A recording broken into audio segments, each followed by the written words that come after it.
1, 2, סאונד צ'ק, 1, 2, 3, 1, 2, 1, 2, 3, סאונד צ'ק,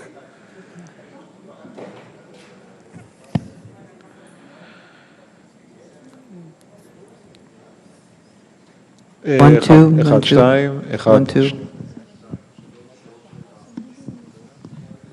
פתיחה, 1, 2, 1, 2, 3, 4, 5, 6, בדיקת סאונד, 1, 2, 1, 2, 3, 4, 5, 6, 7, סאונד צ'ק.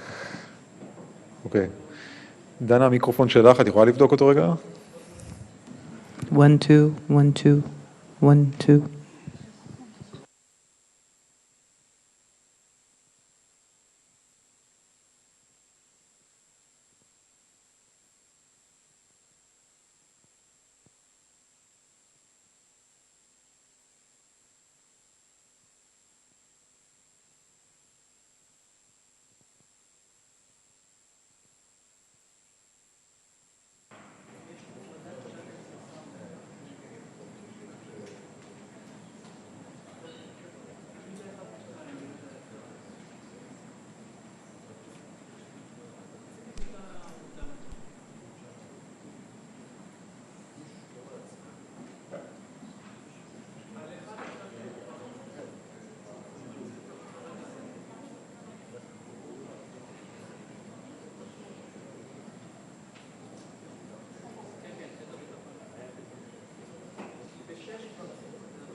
It's not sure. It can come from the you can come from the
coming in the room.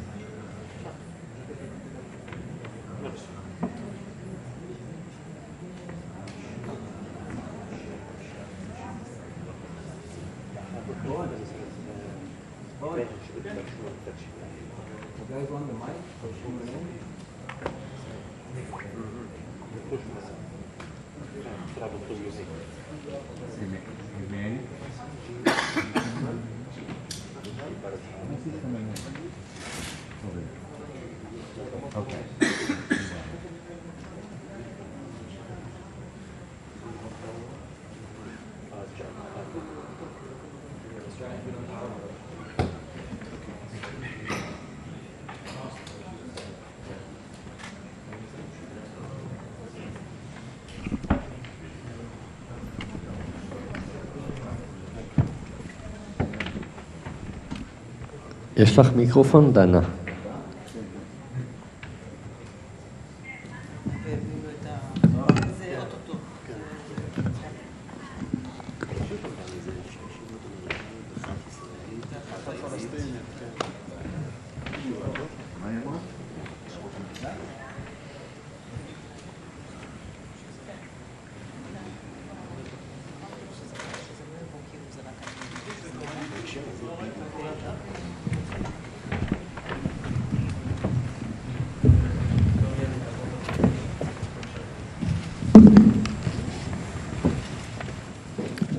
Good evening. This is my fourth trip to Israel since the horrific Hamas attacks of October 7th. So I'm here just over 3 months, 95 days since those attacks occurred. We know that for the people who are most affected by the attacks and the conflict that's followed, time moves differently.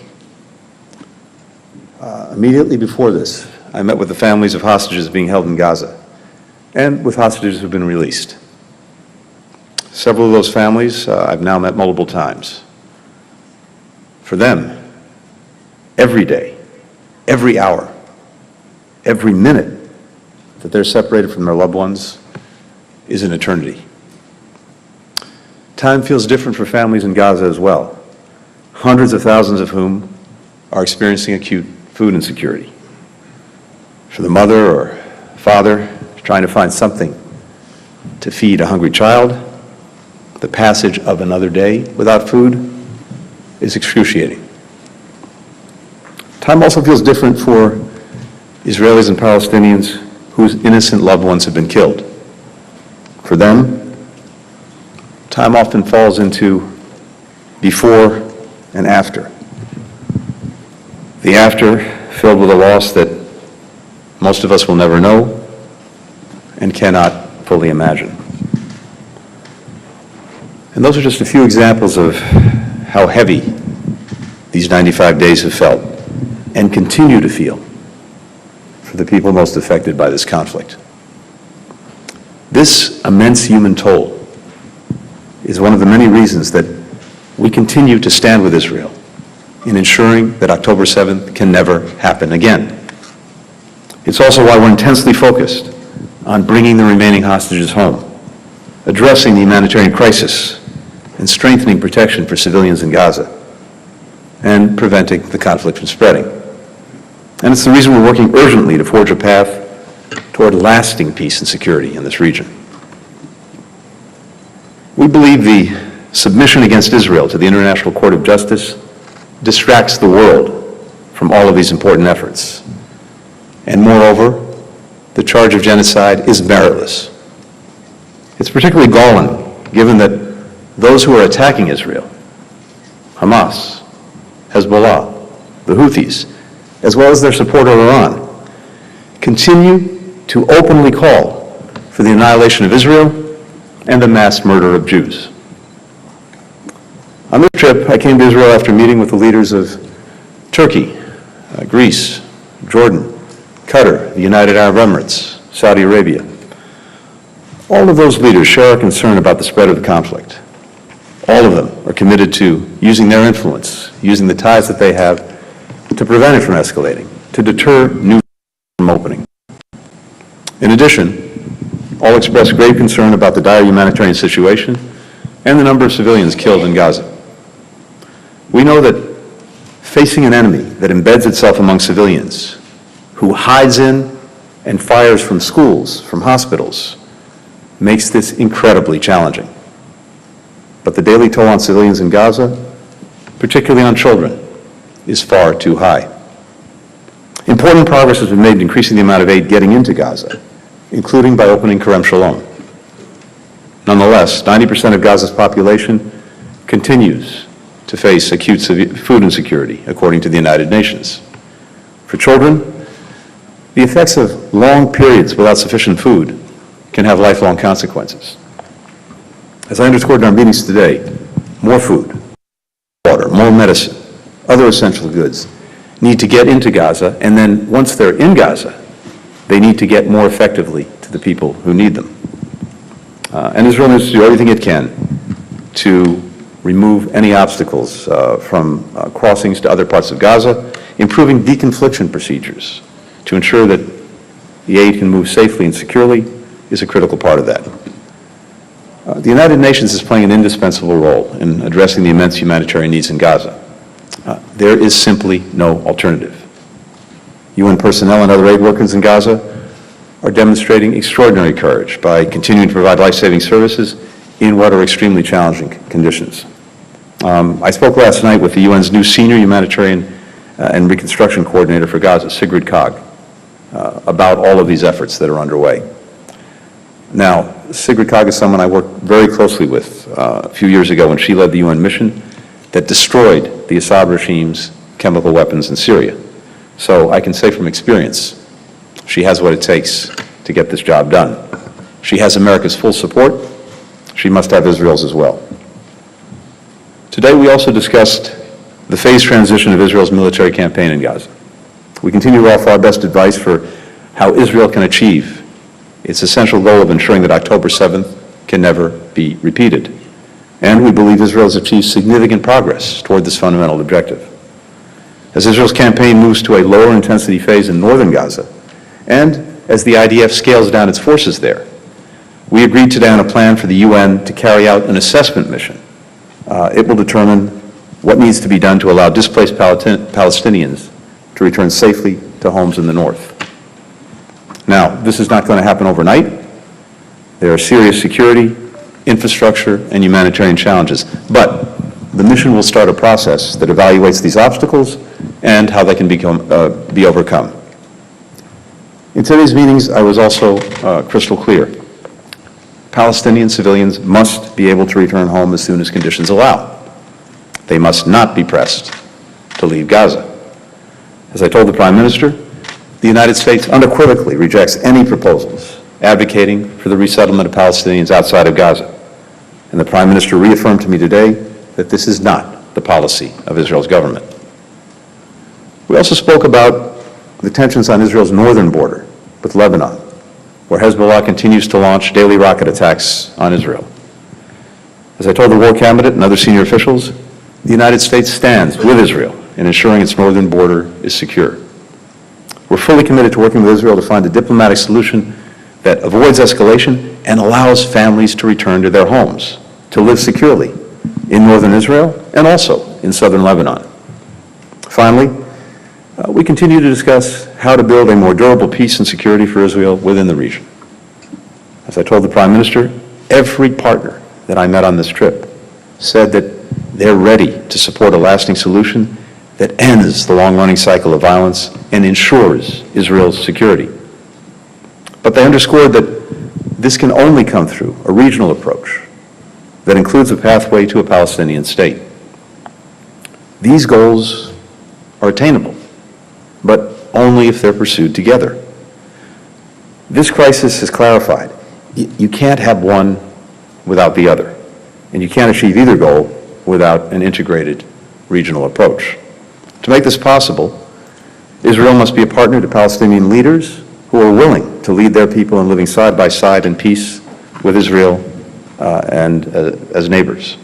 And Israel must stop taking steps that undercut Palestinians' ability to govern themselves effectively. Extremist settler violence carried out with impunity, settlement expansion, demolitions, evictions, all make it harder, not easier, for Israel to achieve lasting peace and security.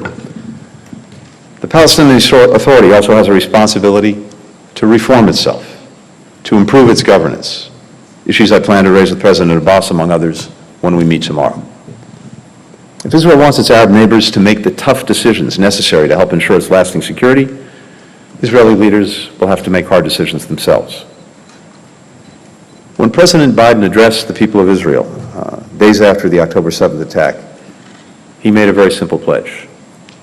The United States has Israel's back today, tomorrow, always. The friendship between our nations is truly exceptional. It's our unique bond and America's enduring commitment to the people of Israel that allows, indeed demands, that we're as forthright as possible in the moments when the stakes are highest, when the choices matter the most. This is one of those moments. Happy to take some questions. The first question goes to Simon Lewis with Reuters.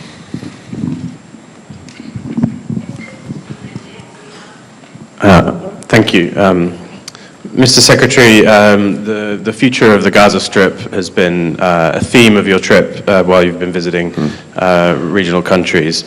I wonder today, were you able to do make any progress on closing the gap between Arab leaders and Israel on specific security, reconstruction, and governance arrangements for Gaza?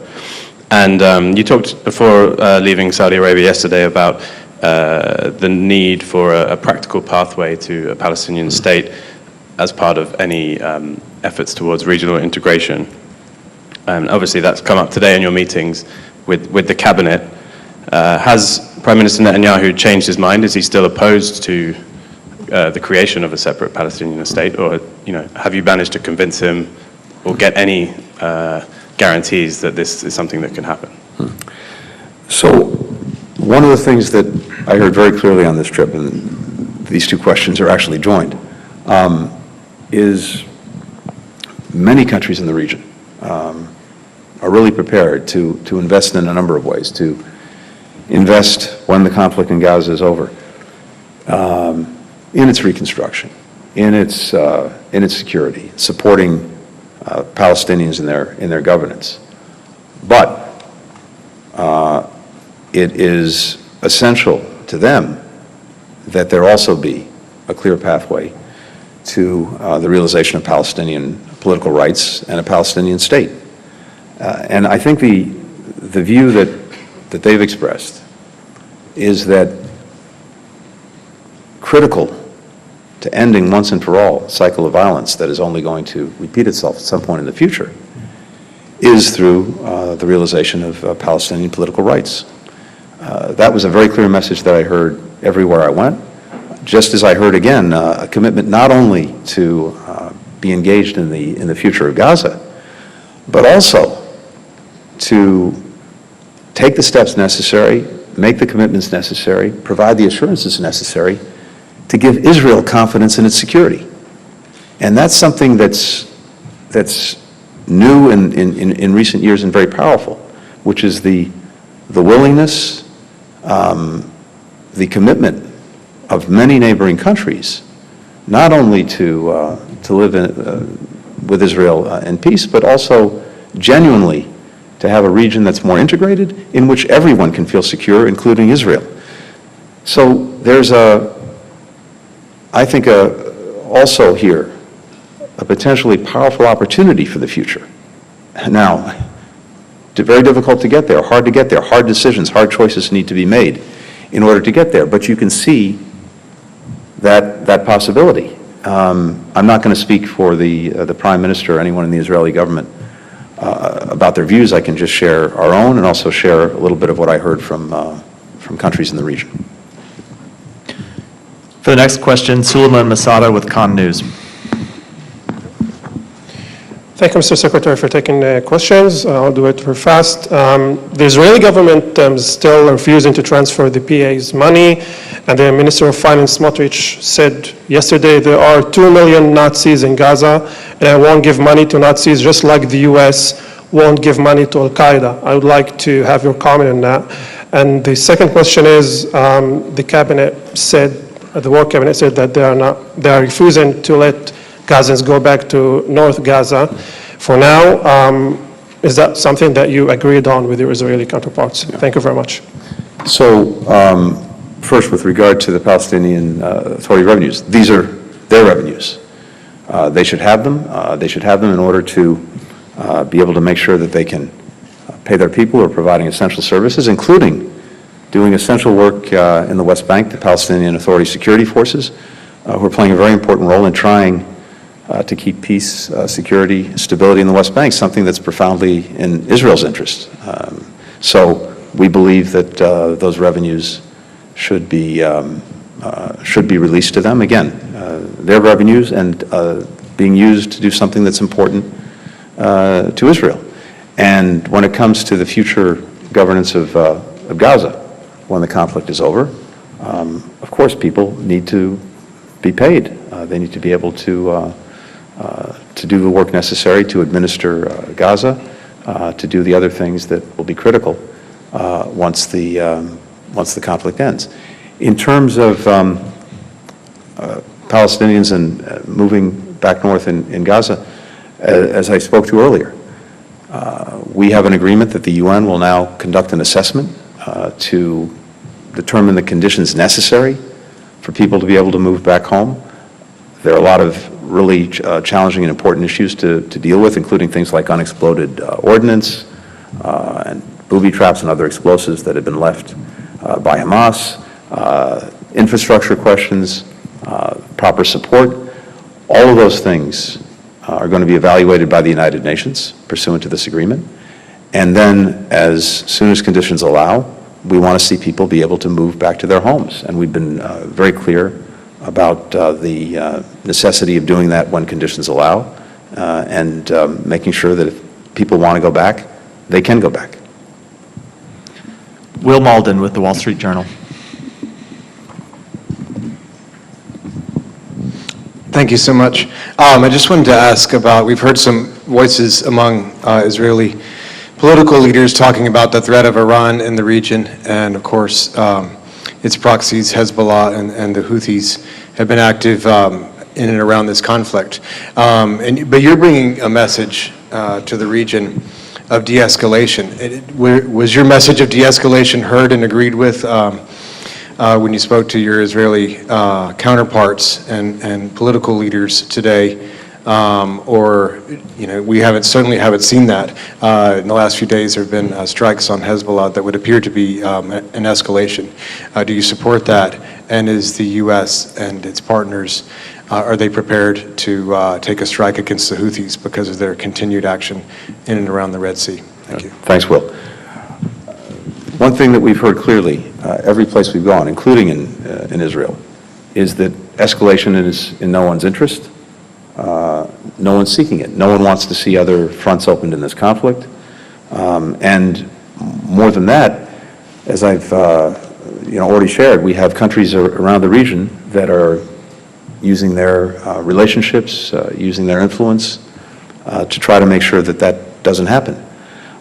We had extensive discussions about that today, as we had on other days of this trip. And here we focused particularly on the situation in northern Israel. And it's very clear to me from these conversations a few things.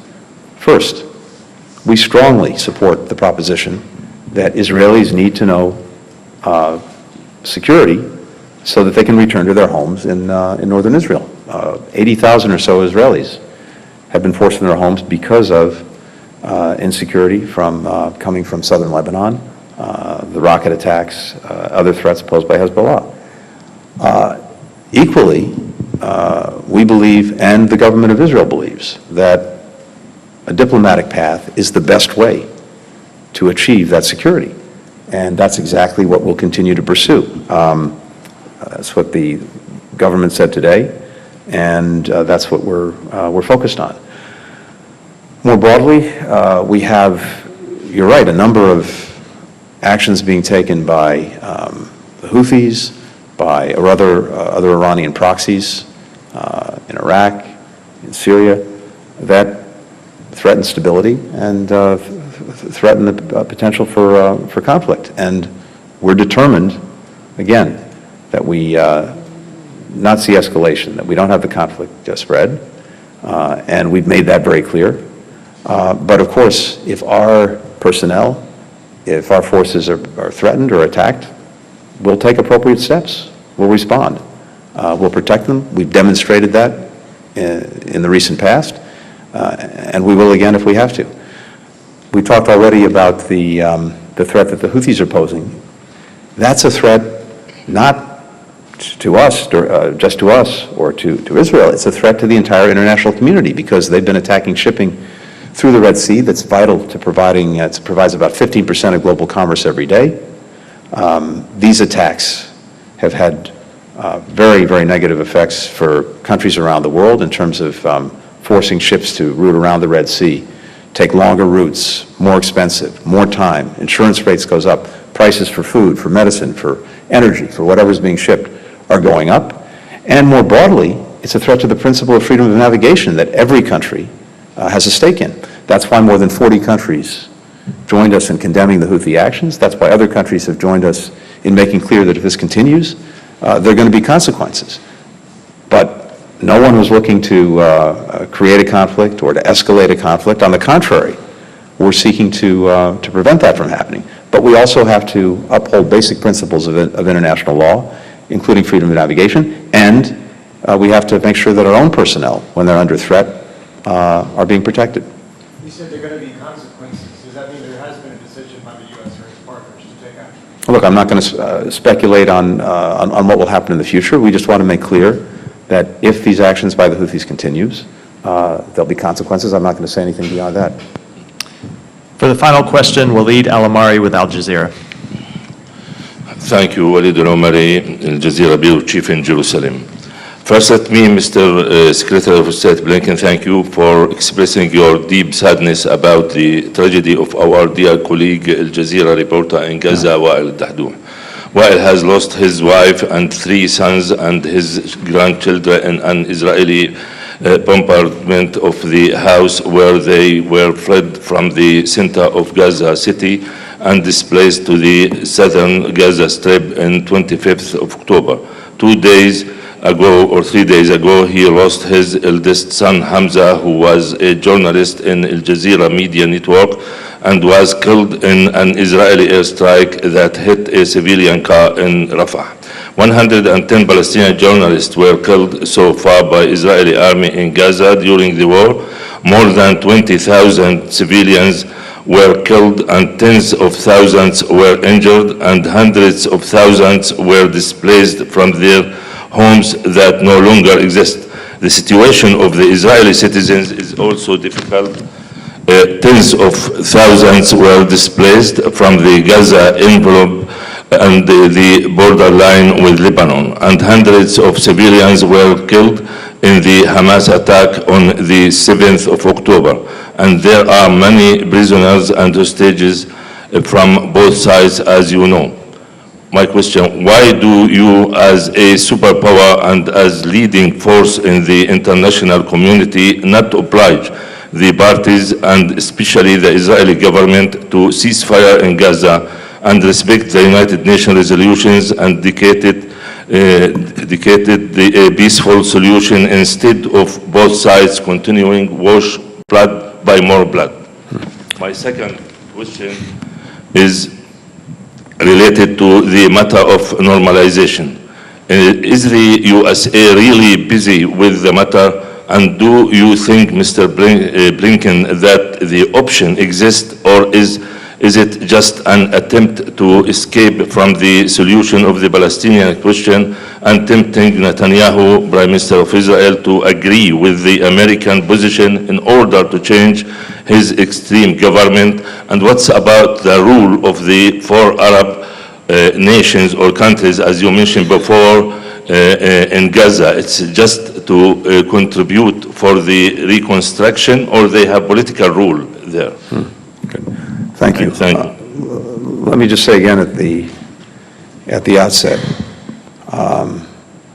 the losses that your colleague suffered are unimaginable. And I have deep condolences for what he has suffered. I, again, can't even begin to fully imagine what he's gone through.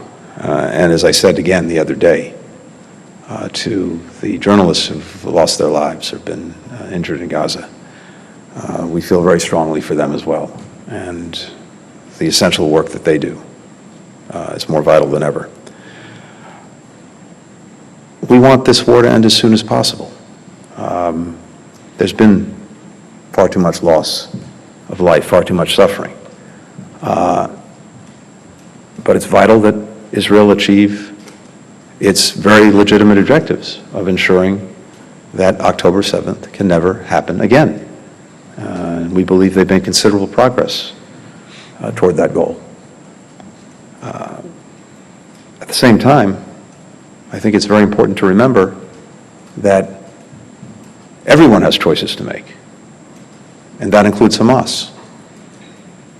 Hamas could have ended this on October 8th by not hiding behind civilians, by putting down its weapons, by surrendering, by releasing the hostages.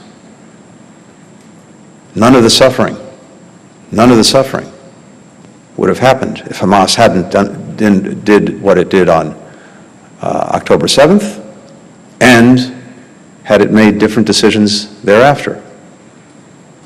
So it's very important to keep that in perspective. And again, this could end tomorrow if Hamas makes those decisions. We will continue, as we've done, to give the Israelis our best advice about conducting this war in a manner that achieves the objective of making sure that October 7th can't be repeated, does better by protecting civilians, and making sure that people get the assistance that they need. With regard to normalization, there is, I think, a clear interest in pursuing that. Integration of the region is something that virtually all of the countries that I visited on this trip want to advance, want to pursue. Some of them have already taken vital steps to do that. Others, I think, are interested in doing the same. But it's equally clear that that's not in substitute for or at the expense of a political horizon for the Palestinians and ultimately a Palestinian state. On the contrary, that piece has to be a part of any integration efforts, any normalization efforts. That was also very clear in my conversations during the course of this trip, including in Saudi Arabia. Thank you.